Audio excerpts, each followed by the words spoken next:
Olá, gente. Eu estou aqui hoje com a Diana Arnos, diretamente da Holanda. É um prazer enorme estar com ela aqui. Ela é desenvolvedora de software há 10 anos, é palestrante, especialista em PHP e desenvolvimento web. Ela é evangelista PHP e PHP Women. Atualmente, ela mora nos Países Baixos e é Senior Software Engineer da SurveyMonkey. Ela é apaixonada por open source, performance e qualidade de código. Também é praticante de artes marciais e vocalista da No Way, uma banda de heavy metal. Diana, um prazer enorme ter você aqui com a gente hoje e vamos aqui conversar sobre a tua carreira, a tua história. Uma pergunta que eu sempre faço aqui no começo da gravação é: como é que foi o teu começo? Como é que você viu? Computação e programação era algo que realmente te interessava? Primeiro, obrigado pelo convite, Marcelo. Fiquei muito feliz de poder compartilhar a história e principalmente tentar alcançar essa galera que já tem carreira ou tá pensando em começar, né? Cara, o jeito que eu fui parar na tecnologia eu poderia ter aquela história de criança gênio que abriu uma startup com 20 anos e ficou milionária porque manja das programações, só que eu dei errado. Porque eu comecei a estudar um pouco de computador e programação quando era bem pequena, porque meus pais eles não tinham muito dinheiro, né? A gente não era pobre, mas meus pais não tinham dinheiro sobrando. E aí meu pai conseguiu comprar um 486 usado. Então, na época que a gente comprou um computador, o 486, ele já estava quase fora de linha. E levou para casa para fuçar, que meu pai gostava de fuçar nessas coisas, aí eu comecei a fuçar junto. E nessa de fuça para lá, fuça para cá, troca uma peça, vê como funciona, em algum momento eu acabei fuçando no Dreamweaver, que é um software antigaço.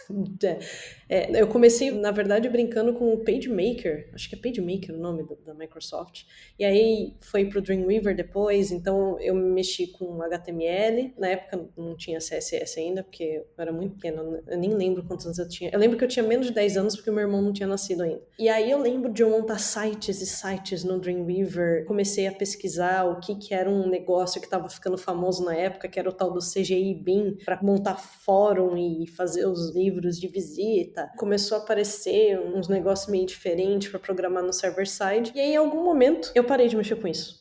Eu não lembro como, porquê ou quando, eu só, sei lá, acho que eu perdi interesse, né, coisa de criança. Sempre gostei de tecnologia, coisa eletrônica, videogame, adoro até hoje, celular, gosto de fuçar nas coisas, é uma coisa que eu nunca perdi, mas parei de fuçar em programação. Inclusive eu fiz faculdade de História, antes de fazer faculdade de Ciência da Computação, só que eu não terminei, eu parei no terceiro ano. Um pouco antes de fazer 4 anos lá, que era quase o período de eu me formar, eu parei. Justamente porque eu percebi que, apesar de adorar história, eu tenho uma amiga que ela fala que eu sou a pessoa de exatas mais de humanas que ela conhece. Apesar de gostar muito de história e ler e estudar sobre antropologia e outras coisas, eu vi que não era exatamente a profissão que eu queria. Tinha muito mais cara de hobby. E enquanto eu ainda estava fazendo faculdade de história, eu voltei a estudar programação.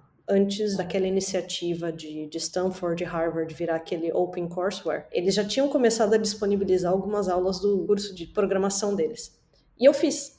Eu fiz o de Stanford, que se eu não me engano era em Java, e o do MIT, que era em Python. Então eu fiz o one-on-one deles, e aí eu falei, quer saber, eu vou fazer ciência da computação. Porque eu tinha medo de fazer faculdade de ciência da computação, porque eu sofria muito com matemática no ensino médio. Eu gostava muito de física, só que eu não tinha paciência para matemática, ficar sentada e fazendo continha. E é uma coisa que eu não tenho até hoje, não tive na faculdade. E aí eu achei que não fosse ser para mim, porque computação é muita matemática. Só que depois de já ter quase me formado em uma faculdade, apesar de ser um tema que eu gostava muito, não significa que é fácil, eu parei e pensei e falei, se eu botar a bunda na cadeira e estudar, eu vou conseguir passar, né? Talvez não seja agradável em muitos pontos, mas eu vou. E fui. Passei, me formei, não me arrependo. Sofri, principalmente as matérias mais avançadas de cálculo que eu sofria para fazer. Mas em compensação eu descobri que eu gostava muito de outras partes matemáticas, tipo geometria analítica. Eu acho que eu era a única da turma que adorava as aulas de geometria analítica. E aí foi dali para programação, comecei a fazer estágio e fiquei. Isso é muito interessante, você ver essa coisa de você começar com história. Você mencionou algo muito interessante aqui, que seu amigo que falou que você é a pessoa mais humana da área de exatas, né? E mesmo na nossa área de exatas, na área de computação especificamente, apesar da gente lidar com muita tecnologia, programação e tal, é fundamental você ter aquele lado da humanas que você tem que... Afinal das contas, a gente está criando produtos que vão ser usados pelas pessoas. E você entender as pessoas, entender a necessidade é sempre muito interessante e muito importante também. E você, com essa paixão por história, essa transição para a área de computação é realmente incrível e fascinante. Mas conta um pouquinho mais pra gente sobre essa. Você foi para computação e tal, viu que não era o que você queria estudar história e foi para ciência da computação. Como é que foi a faculdade em si para você? Qual foi a importância da faculdade? Você mencionou aqui um pouco da dificuldade de alguma disciplina, mas interesse por outras, como a geometria analítica também. Como é que foi o resto da faculdade para você? Como é que foi a experiência? Que tipo de conhecimento que trouxe para você? E qual foi a importância que o aprendizado teve na sua carreira? Eu gostei de fazer a faculdade, apesar de entrar num assunto polêmico, pelo menos hoje em dia eu não acho que a faculdade ela seja um pré-requisito para você ser um grande desenvolvedor de software. Obviamente existem alguns trabalhos mais especializados que eles vão demandar um conhecimento de ciência da computação mesmo, mas a gente sabe que não é a maioria do mercado. Mas eu gostei principalmente porque eu aprendi muito sobre mim mesma e eu aproveitei para estudar a base. Eu ainda não sabia o que eu ia fazer da vida, eu não sabia se eu ia virar programadora, eu não sabia se eu ia trabalhar com banco de dados, se eu ia virar, sei lá, tester, trabalhar com QA, ou não fazer nada. Eu fui meio que vamos ver qual é que é, porque eu estudei esses negócios de programação e é um negócio que eu gosto de fazer. Eu tive momentos de frustração porque a gente nunca se aprofundou em programação da maneira que eu gostaria. E na faculdade você vê alguns paradigmas de programação, mas é sempre uma coisa muito teórica, você é empurrado coisas básicas de Java, goela abaixo, algumas coisas de C, mas você acaba não... Na ciência da computação, né? Eu acho que quando a gente vai fazer um curso mais condensado e mais voltado para o mercado, tipo um técnico em desenvolvimento, as práticas de programação, elas têm um enfoque maior. Mas isso foi meio frustrante para mim, porque você vamos estudar o quê? Orientação a objeto. Beleza, é um paradigma de programação, com Java. E aí você fica vendo, o que é o objeto? O que é a classe? Aí você sai da faculdade, quando você está trabalhando, que você toma uns tapas na cara da vida e do mercado, você percebe, mas aquilo que eu vi na faculdade não é bem orientação a objeto, aquilo é só criar classe e instanciar objeto, né? Orientação a objeto tem outras questões de design de código por trás disso, aí você tem que aprender a fazer direito, blá, blá, blá. Mas eu gostei muito, isso é uma característica minha, né? Eu gosto um pouco da escovação de bits, eu gosto de entender muito o porquê das coisas, então tem matérias que me levavam até computação gráfica, mas não é computação gráfica fazer modelagem, é como funciona a computação gráfica. Aí você pega todo aquele conhecimento de cálculo e geometria analítica que você teve que fazer para lidar com vetor, mapeamento de superfície, como é que você calcula sombra e volume e outras coisas. Até circuitos digitais, que eu achava meio chatinho, de certa forma, meio chato, meio divertido. E me ensinou muito sobre mim mesma também por causa da exigência, porque eu não consegui só estudar. Isso é uma coisa que às vezes até hoje eu paro e penso, poxa, se eu pudesse ter condições de um filho meu ajudar alguém a só estudar e depois começar a trabalhar, seria ótimo. Não, eu tinha que trabalhar o dia inteiro e aí à noite pra faculdade, mano, você tá cansado, aí tem hora que você não aguenta mais, aí você tem que fazer trabalho, aí você tem que estudar. E conforme o tempo vai passando, você vai chegando mais no final da faculdade, as coisas vão ficando mais puxadas. Eu tive um momento em que eu tive que matar a aula para poder fazer trabalho, não era nem para ir pro bar, não que eu nunca tenha feito isso, né, mas eu tinha que escolher porque eu não tinha tempo de fazer todos os trabalhos que eu precisava fazer, porque eu estava trabalhando e aí eu só tenho 2 dias no final de semana, e aí eu tinha que falar, pera, qual matéria que eu consigo faltar essa semana, que não vai me prejudicar tanto, eu não vou bombar em falta, eu consigo lidar com a matéria que eu perdi para eu pegar esses 50 minutos de aula aqui e ir para biblioteca fazer meu trabalho. Então eu tive umas lições assim de resiliência.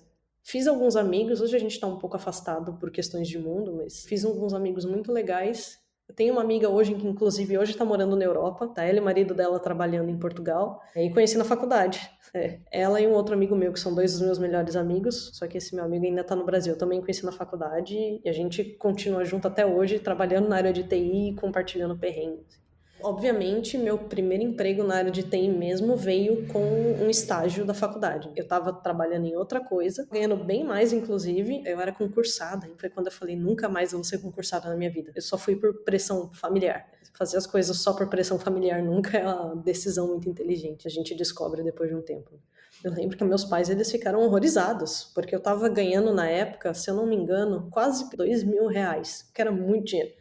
E eu larguei tudo para um salário de R$ 800 de estágio. E meus pais não pagavam minha faculdade, né? Primeiro porque eles não iam ter dinheiro naquela época para bancar minha faculdade, e porque minha mãe também, ela ficou tão brava quando eu larguei a faculdade de História, porque eu fazia faculdade de História na USP. E aí ela achava que era uma afronta eu largar uma faculdade tão boa. Ela falou, tá, você vai fazer o que você quer, mas eu não vou pagar. Então, mesmo se ela tivesse dinheiro, ela não ia pagar. E aí, o meu salário do estágio dava só para pagar a faculdade, e era isso. E aí eu lembro que meus pais ficaram muito bravos comigo, porque eu comecei a ganhar muito menos. E aí eu fui de estágio em estágio até eu descobrir o que eu queria fazer. Eu me dei essa liberdade, inclusive, que eu via um pessoal que ficava, não, eu vou fazer estágio de programação, aí ficava na empresa até se formar. Eu falei, não, já que eu vou fazer estágio, eu acabei com essa cabeça porque eu já tinha feito uma faculdade, né? Então, talvez a experiência me desse outros pontos de vista. Eu pensei, já que eu tenho a oportunidade de fazer estágio sem grandes comprometimentos, eu posso ter um contrato de estágio de 6 meses, um ano e depois ir para outro lugar, eu vou aproveitar. Eu fiz alguns estágios, eu cheguei a ser estagiário, coitado da estagiária Zé, que fazia de tudo. Faz cafezinho, cadastra o usuário no sistema, ajuda a lançar coisa em planilha do Excel, vai trocar toner de impressora. Inclusive, até hoje eu lembro como troco o toner de uma impressora por causa desse estágio. Eu tive uns 2 estágios mais ou menos assim, só que o segundo já foi numa multinacional, então eu tive chance de trabalhar direto com gringo, eu tinha que falar inglês, então desenvolveu muito meu inglês na época. Só que aí, conforme foi passando uma fuçadinha no estágio aqui, um estudo na faculdade aqui, uma brincadeira em casa ali, aí eu falei, não, eu quero ficar mais perto da área de software mesmo. Eu acabei virando analista, eu fiz um processo de um estágio que era extremamente concorrido para um banco grande brasileiro. Aí eu entrei como analista de negócio nesse banco e eles chamavam a gente de especialistas em especificação funcional. Gostei, porque estava mais perto do ciclo de desenvolvimento de software, de qualquer maneira. Só que eu comecei a ficar meio saco cheio, irritada, porque a gente às vezes tinha que especificar algumas coisas que a gente não tinha contato direto com o software. Comecei a questionar os meus gerentes, como é que vocês querem que eu especifique isso aqui, se eu não consigo ter acesso ao software nem ao desenvolvedor? Como é que eu vou? Como? Como? Eu consigo. Aí eles sempre tinham uma desculpa, não, porque a gente trabalha de tal maneira, porque assim você pode ver de tal coisa. Aí eu fui começando a ficar irritada. Eu falei, não, eu quero estar mais perto do software. E eu comecei a concorrer para umas vagas que já não eram mais estágio e acabei virando analista de sistemas. Aí já não era mais estágio, eu fui contratada. E lá eu estava bem perto dos desenvolvedores mesmo. Conheci uma galera legal, aprendi bastante coisa. A empresa era meio complicada, né? Mas eu gostava muito de estar perto dos desenvolvedores. E a empresa trabalhava com C#. Na época eu só sabia Java, por causa da faculdade, por causa de umas brincadeiras que eu fazia em casa. E enquanto eu estava lá, eu gostava que eles iam fazendo as coisas, eu ficava olhando e pedia para eles me explicarem. Então eu acabava aprendendo a programar um pouco com eles também. A empresa começou a ter uns perrengues e até hoje eu não me arrependo do que eu fiz. Eu não pedi demissão, né? Eu fui mandada embora, mas eu precisava assinar uma especificação que eu não concordava e que ela estava errada. Depois de muitas brigas com o dono da empresa, eu falei, tá bom, é que o meu nome vai nessa especificação. Você quer que eu faça do jeito que você tá me pedindo? Eu vou fazer. Só que antes de eu fazer do jeito que você tá me pedindo, eu só vou pedir para que você escreva isso para mim num papel e assine. Quando eu tiver o seu pedido assinado, eu faço do jeito que você quis. Aí ele mandou voltar pra minha mesa, no dia seguinte ele me mandou embora. Como eu já tinha sido mandada embora, eu falei, quer saber, eu vou trabalhar com programação mesmo. Hoje em dia eu não sei exatamente como é que tá, porque eu não trabalho mais com C#.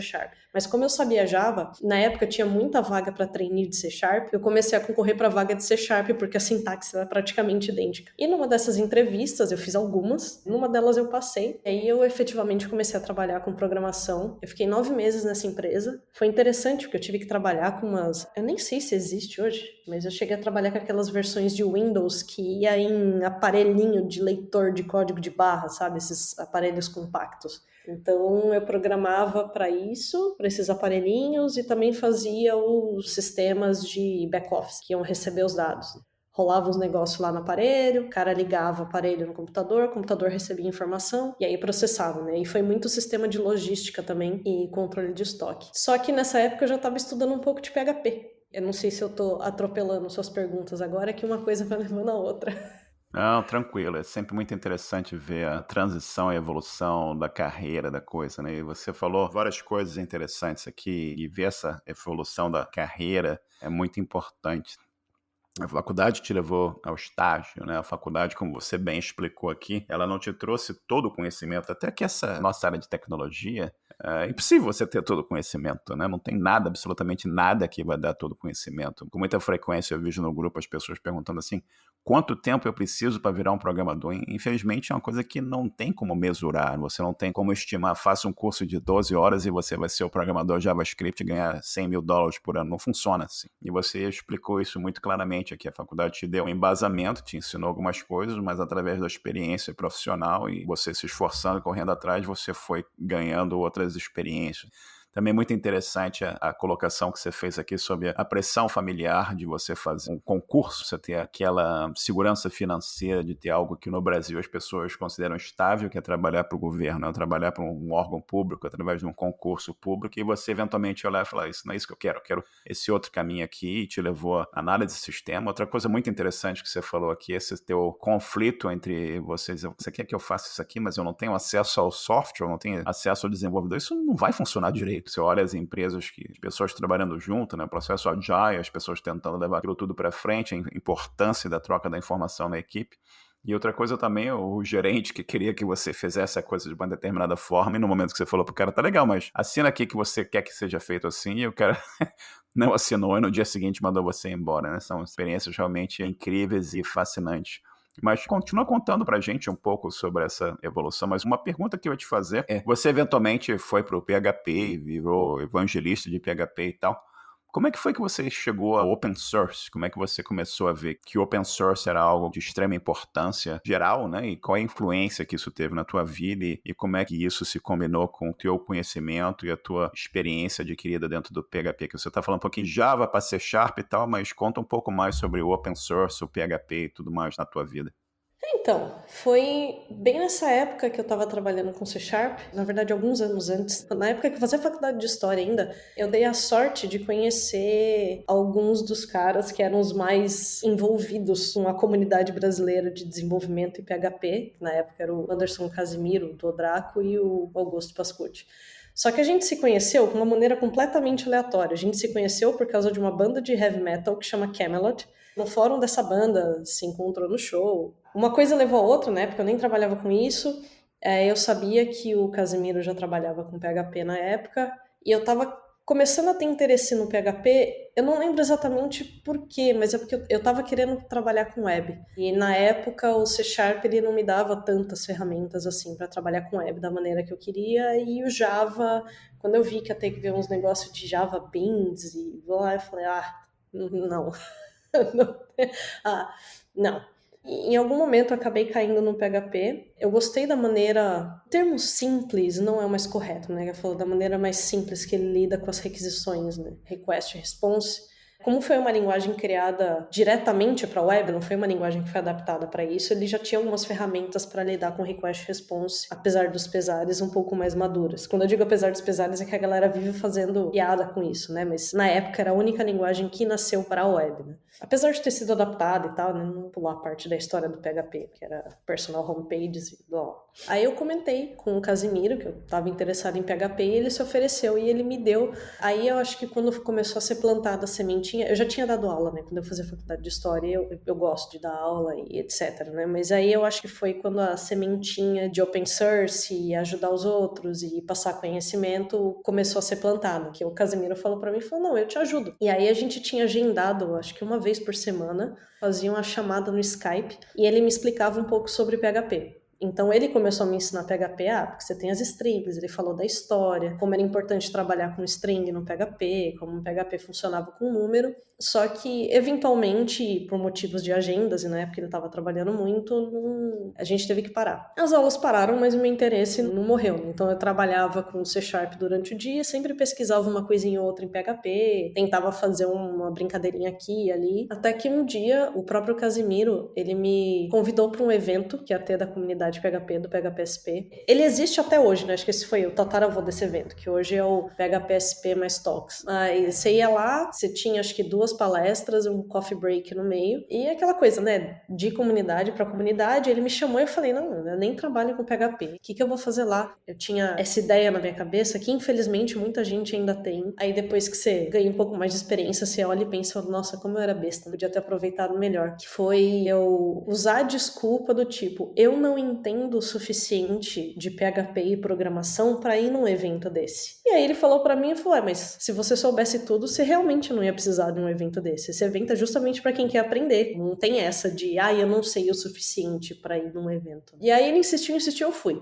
Nesse evento, um cara que hoje ele tá trabalhando no Nubank, Paulo Vitor PV Gomes, e ele deu uma palestra lá sobre DDD com PHP. Eu não fazia ideia do que ele tava falando. O que é DDD? Domain Driven Design, Design Pattern. Mas conforme ele ia falando, eu entendia muito bem essa questão de linguagem de negócio, o código precisa refletir o negócio, porque eu fui analista de negócio. Quando a galera foi pro coffee break, eu não conhecia quase ninguém lá.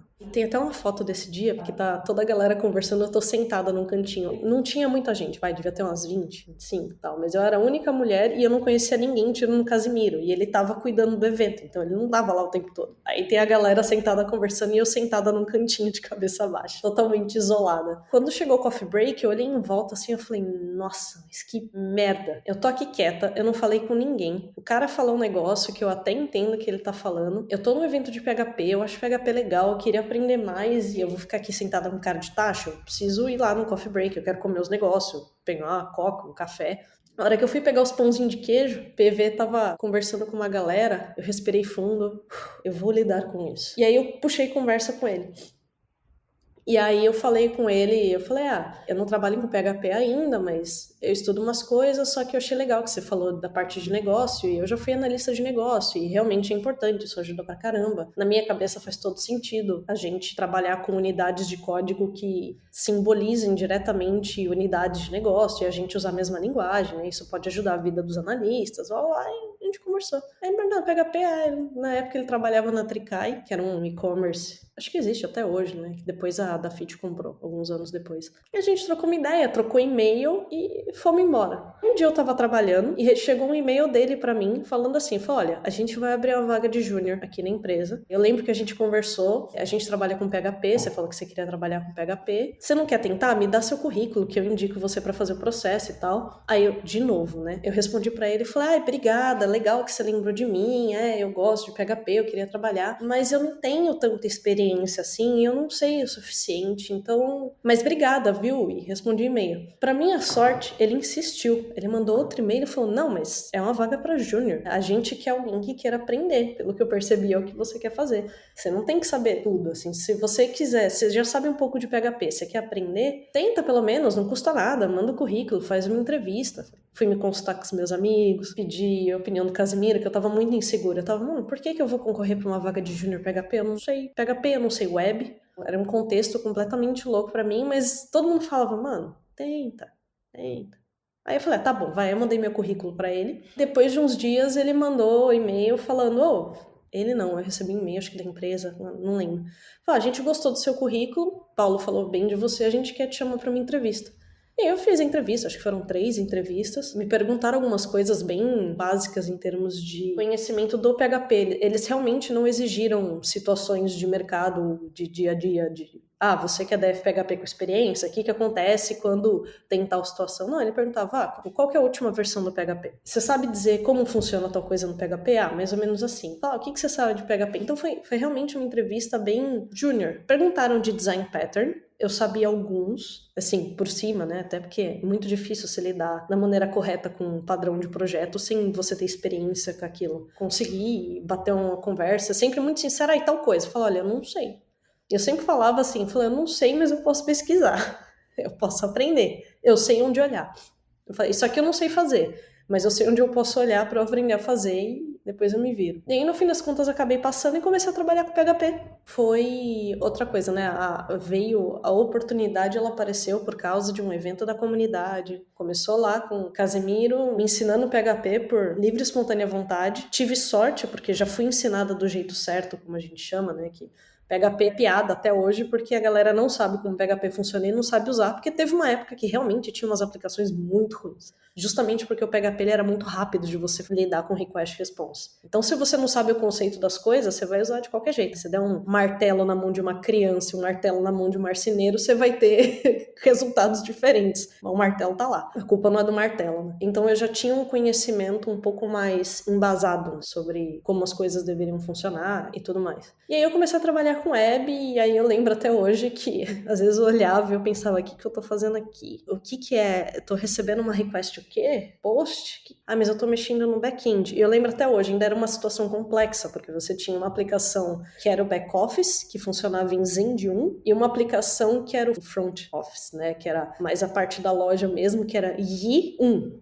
Yi, quem não conhece é Y-I-I, né? Tem gente que fala Ji também.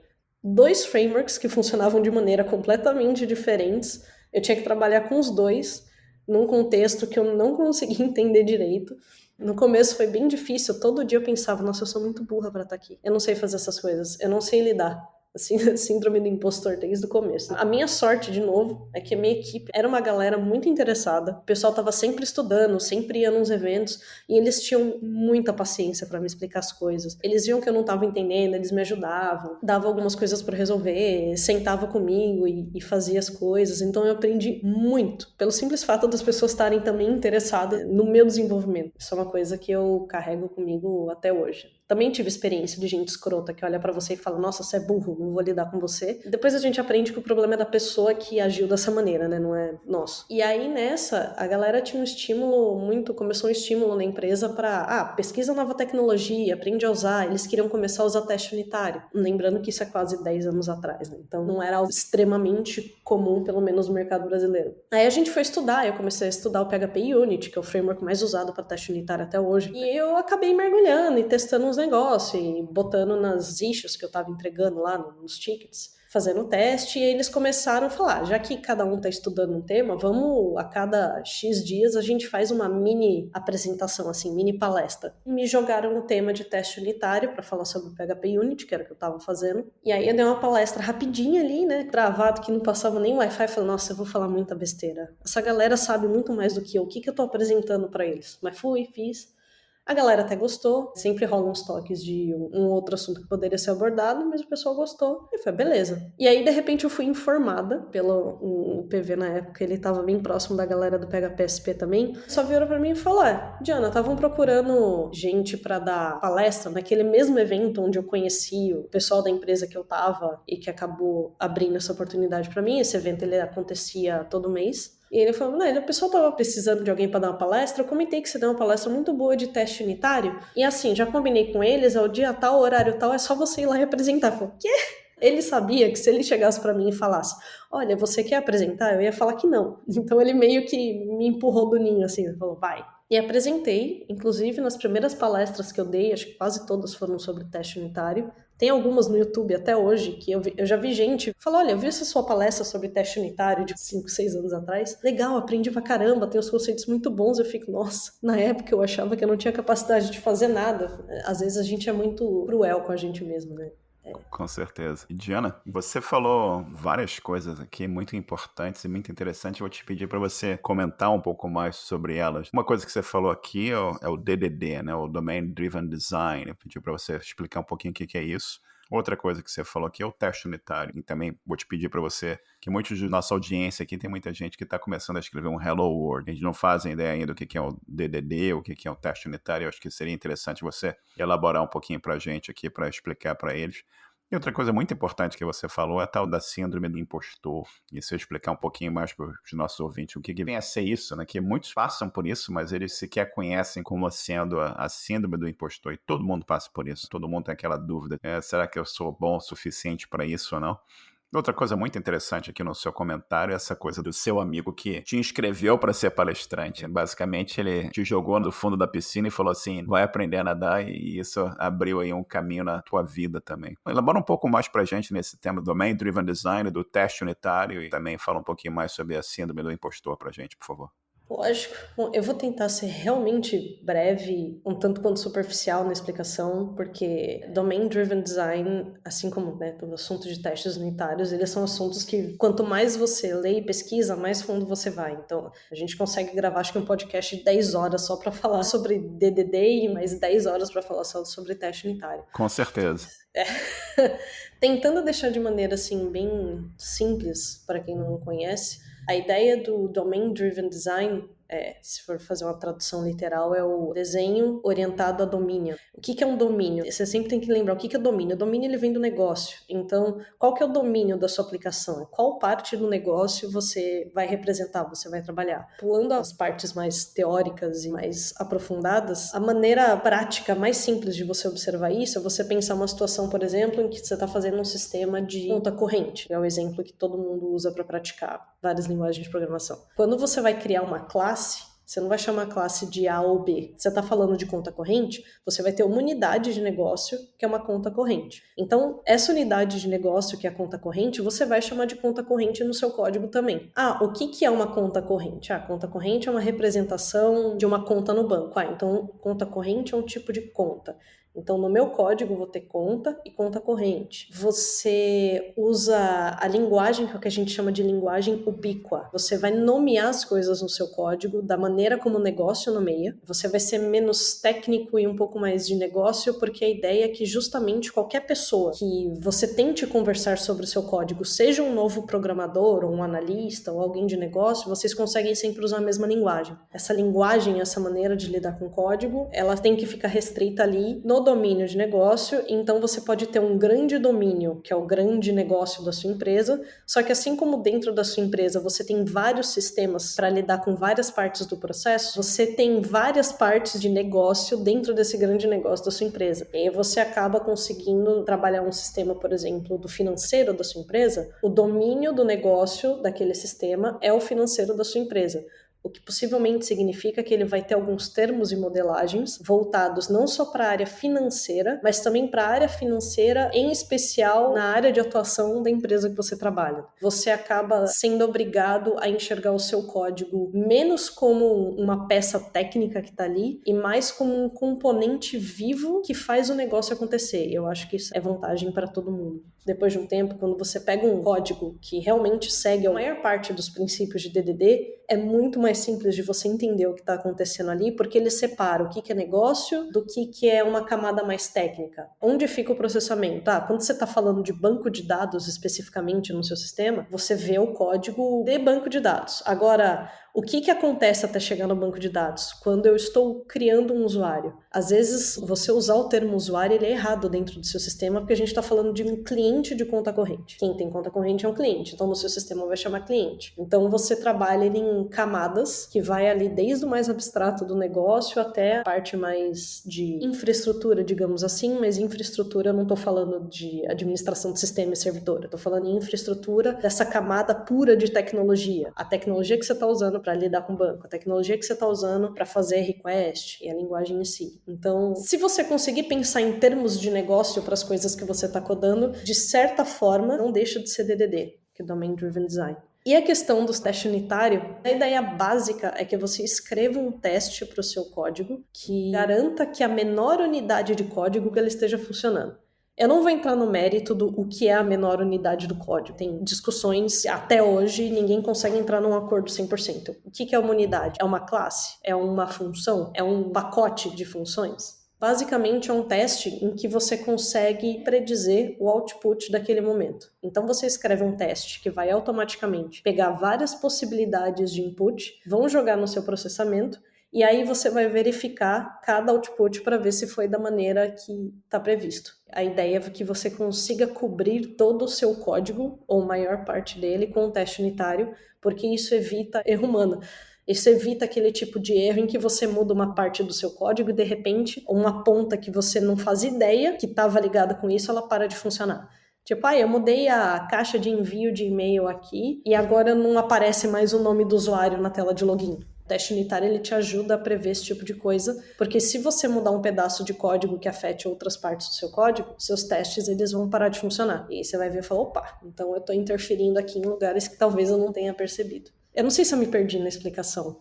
Não, eu acho que ajudou muito e a explicação ficou bastante boa, realmente, agradeço. Como você falou, é um tema que é uma coisa enorme, né, e uma coisa que tem uma importância grande, não dá pra gente falar sobre tudo meramente aqui no tempo que a gente tem pro podcast, como você falou, dá pra fazer uma temporada só pra falar sobre testes de programa, Quality Assurance, Quality Engineering, falar sobre parte do Domain Driven Design, né, e essa coisa toda, isso é enorme, né, tem muita coisa pra ser conversada aqui. Mas, Diana, fala um pouco mais pra gente sobre a evolução da tua carreira, né? Que você tá aqui, começou a dar palestras e começou a evoluir nesse caminho também, e a coisa profissional foi crescendo, evoluindo, até pintar uma oportunidade para você vir trabalhar na Holanda. Conta pra gente essa evolução profissional até o ponto que culminou com o convite ou a oportunidade para vir trabalhar na Holanda.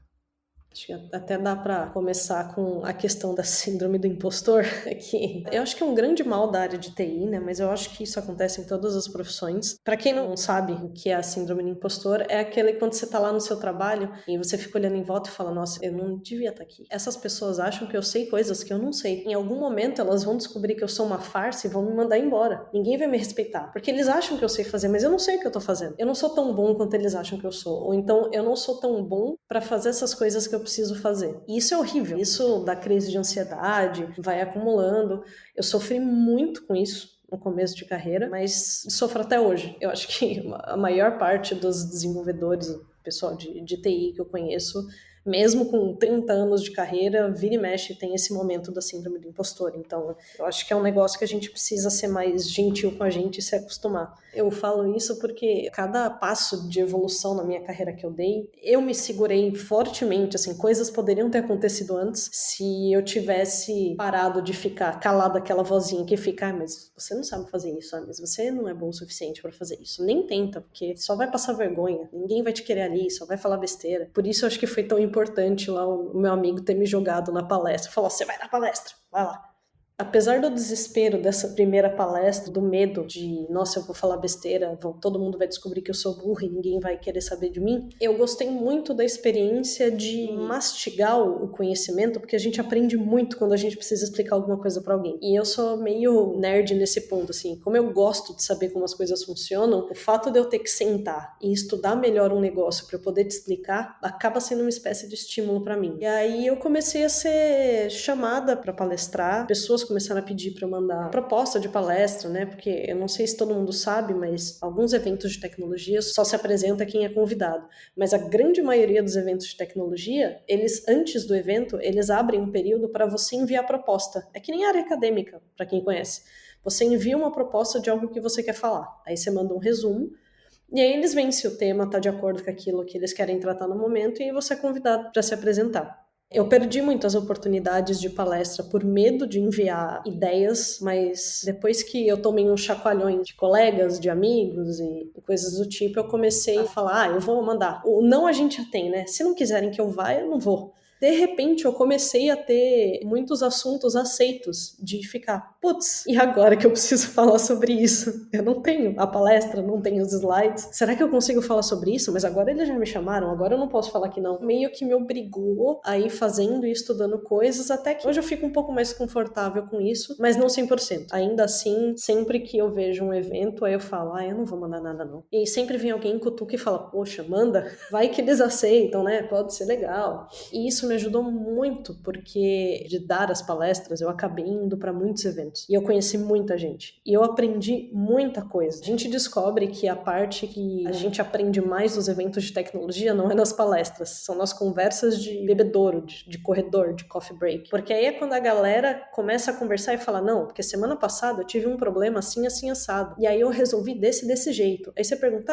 eu teria feito de tal maneira. E quando você vê, você já tá conversando e você aprende um absurdo. Só de discutir possibilidade, você ouve falar sobre problemas que você não conhecia. Isso acabou expandindo não só minha rede de contatos, né, meu networking, que é importante, acho que para qualquer profissional, mas a minha capacidade de aprendizado. Assim, eu comecei a ter contato com situações de dia a dia que às vezes eu não tinha na minha empresa, mas na empresa da fulana, na empresa do fulano, tinha. Você sempre sai de um evento pensando, nossa, eu vi aquele assunto mó legal, aí você chega em casa, você pesquisa e você aprende uma coisa nova. Eu acho que graças a essa abertura que eu tive de ter acesso a situações e contextos diferentes, eu acabei tendo um negócio pra mim que eu gosto de aprender coisas novas e fazer coisas novas. Se eu tô sempre fazendo a mesma coisa, eu fico entediada e eu não consigo trabalhar direito. E isso foi o que me fez pedir demissão nesse lugar que eu tava com o PHP, eu já tinha trabalhado lá há mais de 3 anos, eu tinha acabado de ser reconhecida como pleno na empresa, tava legal, tava aprendendo. Só que como a empresa ficou muito grande, eu percebi que eu não ia ter chance de fazer coisas que numa empresa menor eu faria. Pensei, poxa, eu tô num tempo aqui de carreira,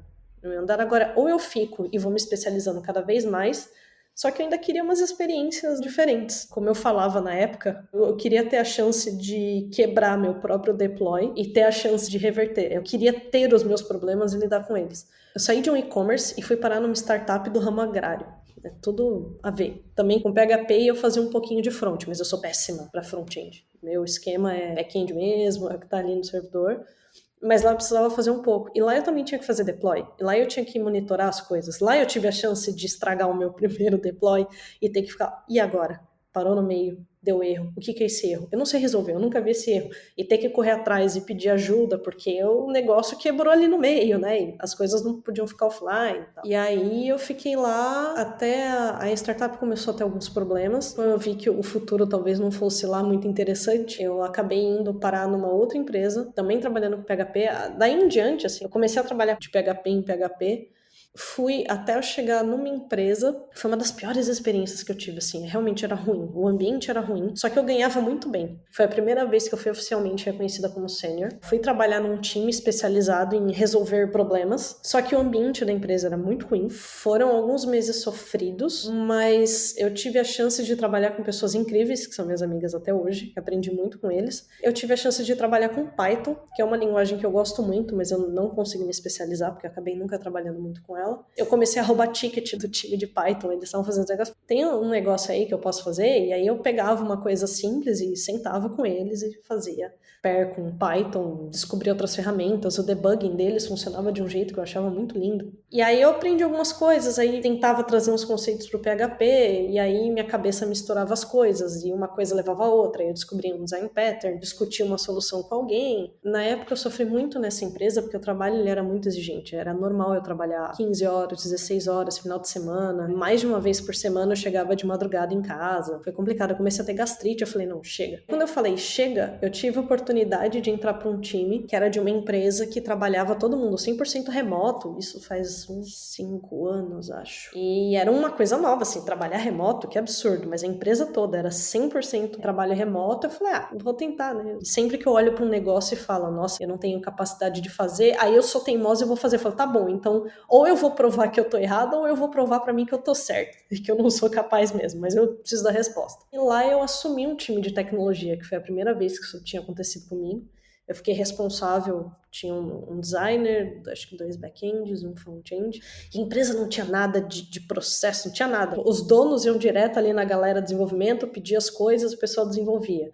Aí eu tive que botar uns processos, a gente começou a usar Git, tentar resolver como faz deploy. Eles usavam FTP ainda, arrastando pastinha. Como é que a gente mede as coisas? O que é entregável, o que não é? Como é que o time está funcionando? Como é que eles estão definindo os objetivos do que vai entregar? Então foi interessante, eu fiquei quase 1 ano lá.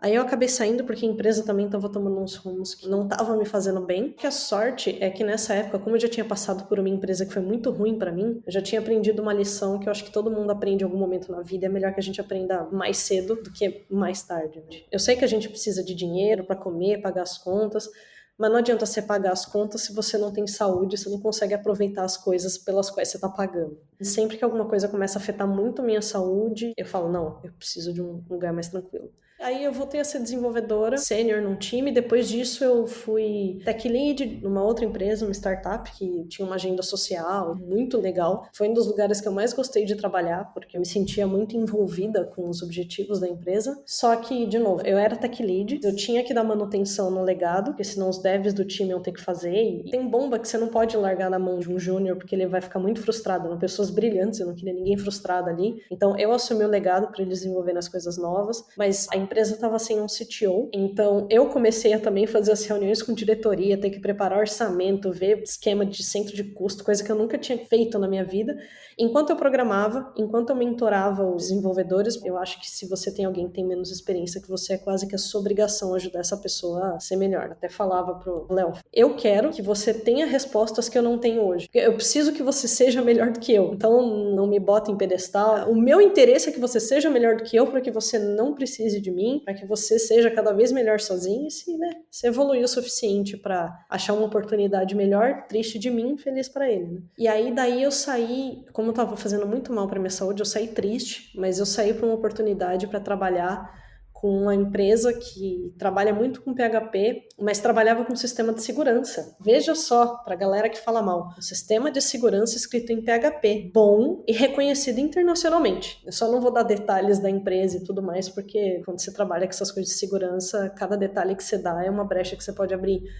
Mas digo que era PHP e era extremamente seguro, passava por pentesting e análises estáticas de brechas, eu esqueci o nome agora. E era incrível, e eu gosto muito de segurança de aplicação também, segurança web e tal. Eu não vou nem falar que é um hobby, porque eu não me dedico o suficiente para isso, nem para ser um hobby, né? Eu toco mais violão do que eu faço isso. Mas eu gosto muito, aí eu falei, poxa, eu queria mergulhar nessa área de segurança, PHP, pá, fui. E aí dessa empresa eu saí porque eu tive a chance de trabalhar remoto para uma empresa gringa que eu admirava, que é do grupo Symfony, que é um dos maiores frameworks PHP. Trabalhei com uma galera que eu admirava. Começou a ter alguns perrengues de novo, começou a afetar minha saúde. Do meu marido olhar pra minha cara e falar, você não tá bem, você precisa de uns dias para descansar. Quando eu vi que não ia dar mais, eu mesma pedi demissão, meio que sem ter nada em vista, né? Eu tinha juntado um dinheiro e eu falei, tá, o que eu vou fazer agora? Eu recebi algumas propostas para fazer testes para sair do país, né? Mas metade dos testes eu neguei, né? Metade dos convites eu neguei, de novo, síndrome do impostor. Eu falei, nossa, não, eu não tenho capacidade de fazer isso, vou ser reprovado nas provas de algoritmo e tal, é demais para mim. E a outra metade foi porque eu não queria sair do país. Eu não queria largar a mão da banda, eu não queria largar a mão das minhas práticas de Kung Fu. Eu fiquei nesse meio a meio, só que bem nessa época em que eu parei uns meses, que eu falei, não, eu vou ter pelo menos 30 dias de férias, depois eu procuro um lugar para trabalhar. As coisas no país, ali no Brasil, começaram a ficar não tão boas e começou a piorar muito rápido. Aí um dia eu olhei pro meu marido e falei, vamos embora. Aí ele falou, vamos. E aí eu comecei a dar a cara a tapa e tentar vários testes para fora. Essa posição da SurveyMonkey, eu nem tinha pensado nela, pra falar a verdade, mas quando eu fui no Twitter, isso é importante, gente, vocês têm que pedir as coisas, né? O não a gente sempre tem.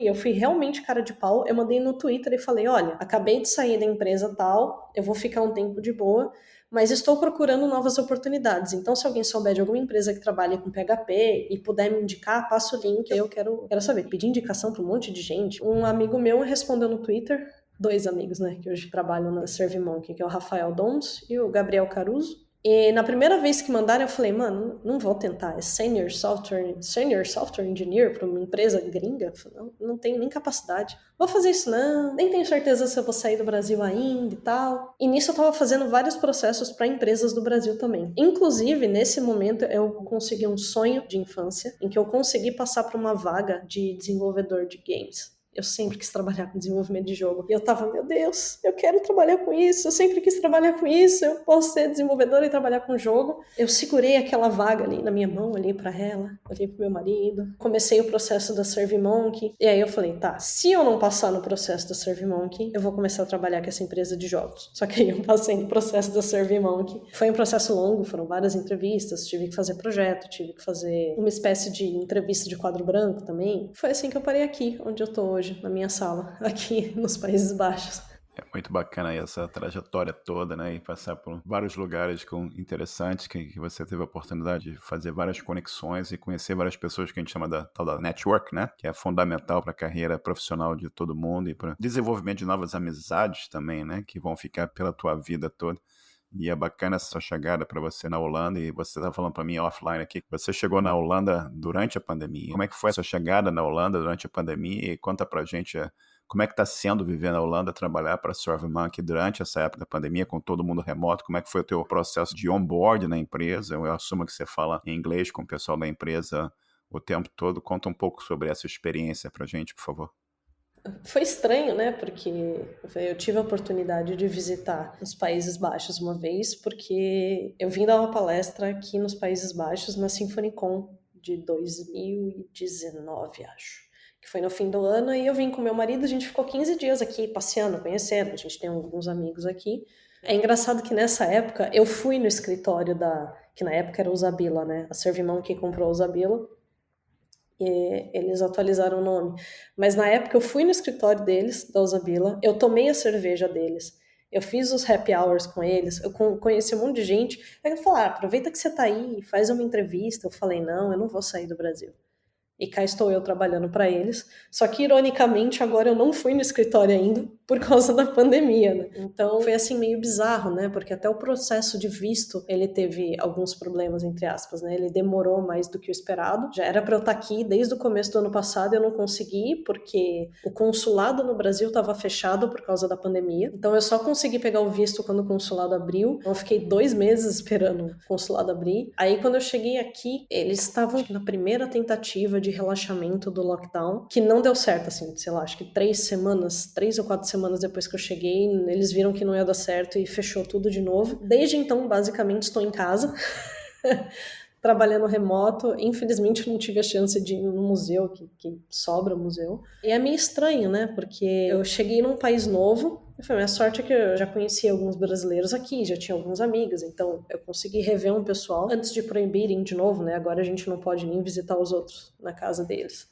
Eu vi uns amigos, vim aqui em casa, só que fiz onboarding 100% digital. Só que eu acho que a empresa ela foi muito feliz nisso, né? Porque 6 meses e pouquinho que eu tô trabalhando com eles, 100% remoto, e a gente tem um entrosamento assim bem interessante, né? Eles tiveram um processo de onboarding extremamente preocupado em apresentar a empresa, apresentar os sistemas. Eu tive contato com muita gente que não era nem da área de TI, então o pessoal que trabalhava direto com Customer Experience, pessoal que trabalhava com financeiro, pessoal que trabalhava com vendas. E aí você conhecer num bate-papo 1 a 1 ali com a pessoa, ela conta um pouco do que ela faz, você conversa ali, até tem uma apresentação sobre a área lá para te explicar, mas depois só uma conversa meio informal. Então quando eu cheguei, acho que foram 2 semanas mais ou menos bem puxadas de onboarding, e as próximas semanas tinha uma ou outra reunião, apresentação, tudo online, né, tudo via call. Mas aí depois de 2 semanas, eu já tinha um tempo para começar a programar e mexer nos sistemas e tal. Eu falei, é estranho, tá trabalhando com um pessoal que eu ainda não vi, né? O escritório tá lá, eles vão mudar algumas coisas, né? Porque, assim, o mundo tá mudando. Então, o trabalho remoto, ele já era uma opção na empresa antes, né? Só que não 100% do tempo, só que agora eles vão flexibilizar mais as coisas. Então, se você quiser ir para o escritório, quando finalmente puder abrir, você vai. Se você não quiser, você pode trabalhar de casa também. Você só se alinha com o seu time.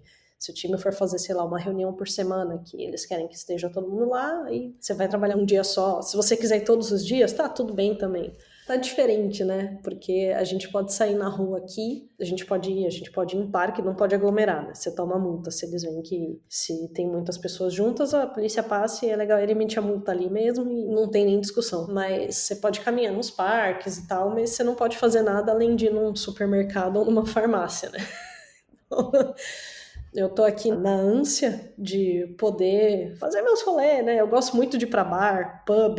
Eu falei, nossa, meu reino por um pint de cerveja enorme na minha mão, gelado, num pub vendo um show de rock. Era tudo que eu queria estar fazendo. E eu ainda não consegui, ainda mais aqui. Tem muito show de muita banda que eu gosto, que passa aqui pela Europa, e agora não tá tendo nenhum, que não pode.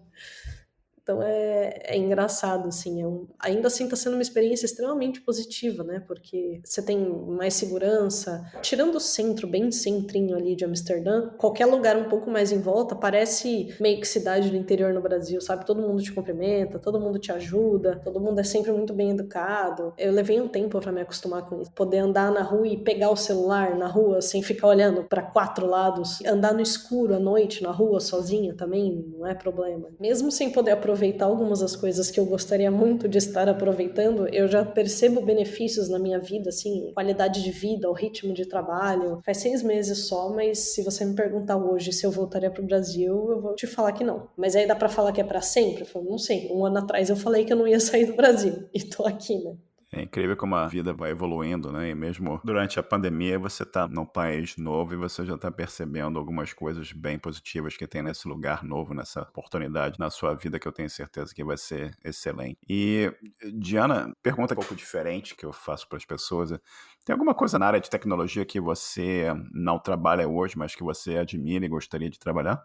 Isso é uma pergunta difícil, assim, né? Acho que se for falar de uma tecnologia simples, eu gostaria de trabalhar mais com a linguagem Go. Eu acho interessante o conceito dela, como ela funciona e como ela simplifica algumas coisas. Acaba tendo um desenvolvimento um pouco mais direto. Mas tecnologia em geral, que eu admiro, eu gosto muito da área de inteligência artificial, né? Eu gostaria de entender um pouco mais sobre machine learning, deep learning e outras coisas dessa área. Se algum dia eu tivesse mais tempo. Mas se você me perguntar, algum dia você pretende migrar para essa área? Eu falo, não.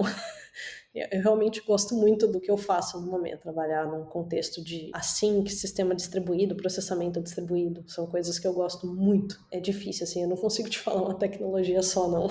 Entendo perfeitamente.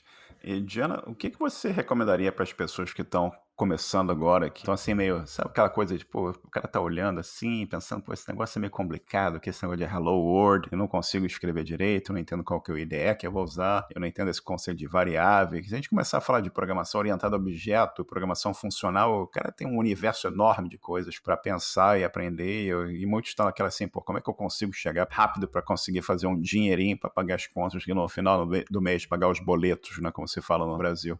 O que você recomendaria para as pessoas que estão começando na estrada deles do aprendizado e tentando entrar nessa área de programação e tecnologia em geral? Eu acho que a maior recomendação é não desista e não se sinta um ou uma bosta, assim, porque você não consegue fazer algumas coisas. Parece muito complicado. Olha, se alguém falar pra você, você vai ver pessoas com 40 anos de programação nas costas que elas vão falar que é complicado, elas têm problema até hoje, então não se acanhe por isso, assim. É uma questão de paciência mesmo, sentar e estudar. Mas é complicado, tem muitos assuntos. Vai pro básico, escolhe um assunto por vez. Mas eu não sei o que significa orientação a objeto. Então você vai pegar só orientação a objeto, lê por cima algumas coisas, né? Se permita falhar. Falhar é importante.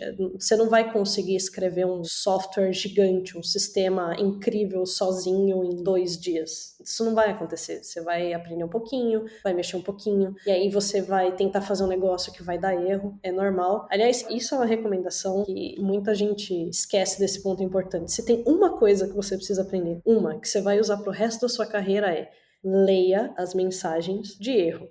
Mas assim, leia com cuidado e calma, porque geralmente elas te mostram exatamente onde está o problema. Geralmente as pessoas olham e falam, deu erro, o que que é? Lê. Vai estar ali em inglês, pra quem não sabe inglês, às vezes é meio chato, né? Você vai ter que botar no dicionário. Eu tô vivendo faz 6 meses fazendo isso com holandês aqui, né? Eu sei que é chato, mas pegue nele, vai falar linha tal. Erro do quê? Conexão de banco? Variável tá do tipo errado. Poxa, mas o que é uma variável do tipo errado? Aí você vai lá, joga no Google, não tenha vergonha. O Google é a nossa maior ferramenta de trabalho.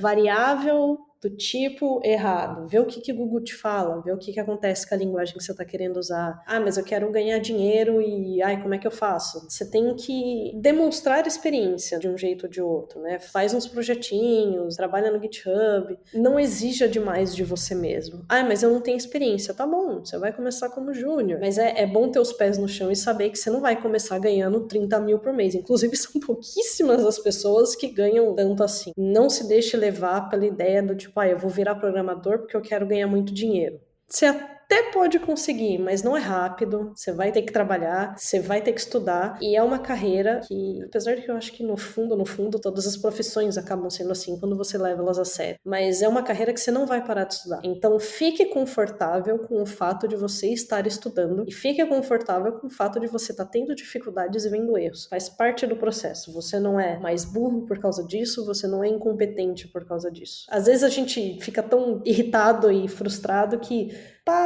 dá uma respirada, toma um copo d'água, um suco de laranja, deixa passar, joga um videogame, volta, tenta de novo. Muitas vezes vocês já devem ter visto mais de um programador comentar que passou 5 horas tentando resolver um bug, foi para casa, no dia seguinte sentou na frente do computador e resolveu em 10 minutos. Ter a cabeça descansada é importante, dormir é importante. Cuidem de vocês, não desistam. Achar os erros no meio do caminho ali faz parte do processo, é uma parte importante. Estudar faz parte do processo. E ninguém aprende rápido tudo que a gente acha que a gente tem que aprender. Então você não é menos por causa disso. Só insista. Perfeito. Diana, eu sei que você acabou de chegar aí na Holanda agora, mas conta pra gente um pouco aí sobre planos para o futuro. Essa é uma pergunta sempre difícil, né? Eu queria voltar a produzir mais conteúdo, né? Desde que eu comecei esse processo de troca de empresa, quando eu decidi que eu queria sair do país, eu parei de participar tanto de eventos, de dar palestra, de escrever. Isso é uma parte que eu sinto muita falta, porque eu acho que é extremamente importante você compartilhar conhecimento. Eu não acho que você precisa saber tudo para compartilhar conhecimento. Uma frase que eu ouvi uns tempos atrás, e é importante, eu sempre me repito. Você só precisa estar um passo na frente de alguém para você ensinar alguma coisa. Sempre vai ter alguém que não sabe algo que você tem para oferecer.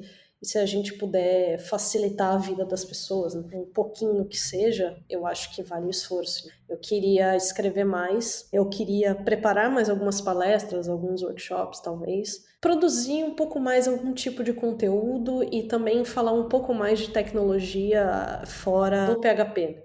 Eu já participei de alguns eventos não especializados em PHP, mas a maior parte do conteúdo que eu produzi até hoje é específico para PHP, mas eu queria um pouco além disso. Existem outras tecnologias, contextos e coisas interessantes, mas é a única coisa que eu consigo pensar no momento. Eu não consigo nem falar de carreira, porque eu tô me sentindo muito bem confortável onde eu tô. Eu não sei se eu quero virar outra coisa, manager ou tech lead, eu tô na fase de curtir essa minha posição de software engineer e acumular o máximo de conhecimento para, quem sabe, num futuro muito próximo, conseguir reproduzir alguns desses aprendizados para que mais pessoas possam aprender sem sofrer tanto.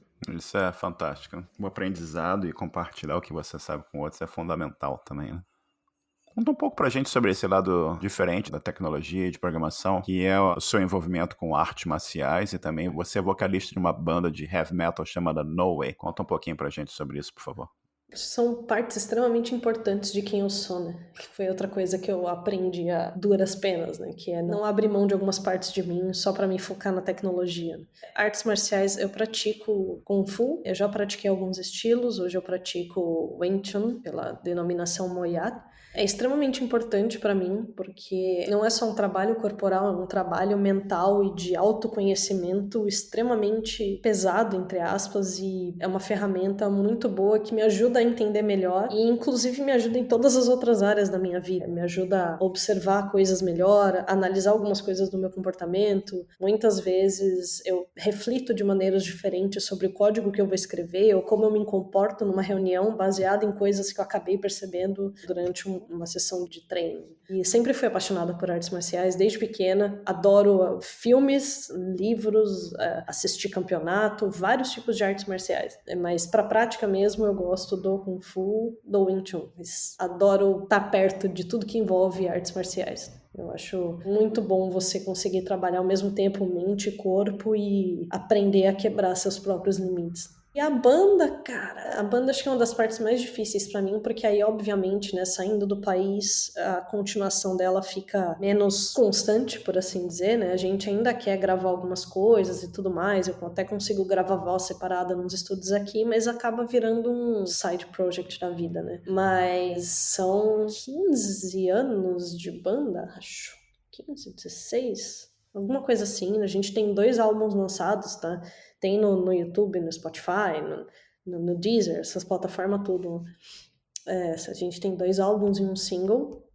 E música é algo extremamente importante na minha vida. É outra coisa que eu não conseguiria viver sem. Quando eu tô muito parada, eu tenho que pegar um violão, cantar um pouco, fico praticando voz. Adoro rock, heavy metal, umas coisas meio alternativas também. Inclusive a experiência de palco, a gente já fez muito show para públicos, tanto públicos gigantes, milhares de pessoas, quanto um show numa quinta-feira, nunca vou esquecer, um show numa quinta-feira, às 2 da manhã, com chuva, que só tinha uma pessoa assistindo, que foi a pessoa que convidou a gente para tocar lá.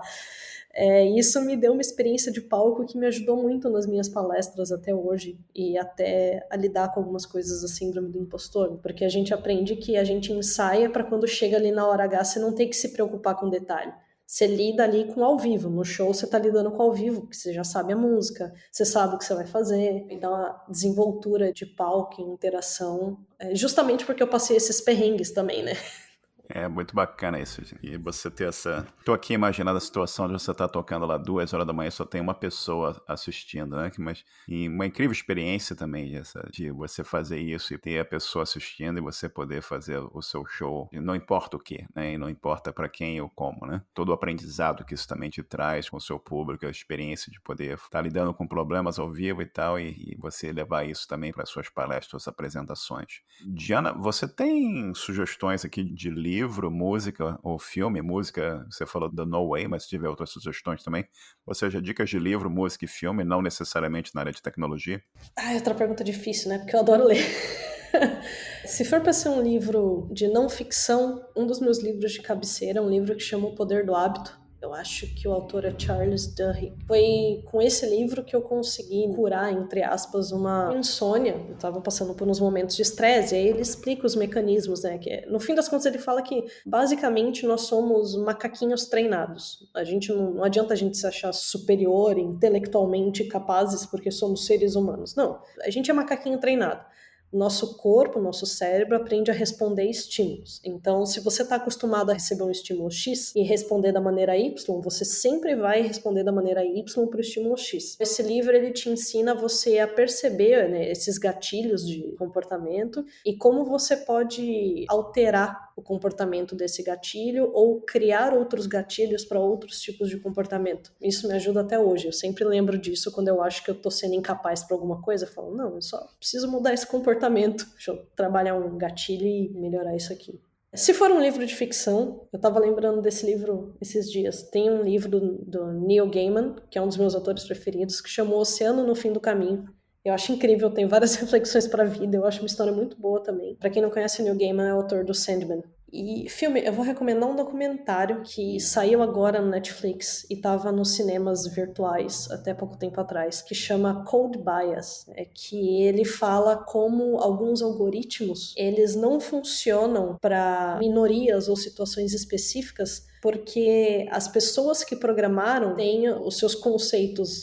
A gente esquece que quem escreve um algoritmo, mesmo que seja para inteligência artificial e aprendizado de máquina, continua sendo um ser humano. E quando você escreve um algoritmo inteligente, você, mesmo sem querer, acaba colocando a sua concepção do que é o correto daquilo no seu código. Tem situações, por exemplo, que até virou, eu não sei se todo mundo viu, mas foi piada na internet uns tempos atrás, de um dispenser de sabonete no banheiro do Facebook que não funciona para pessoas com cor de pele escura. Não falo só pele preta, mas se você fosse um pouco diferente de extremamente branco, você botava a mão no dispenser e o dispenser não dava sabão, porque o sensor que colocaram na máquina não conseguia reconhecer cores escuras.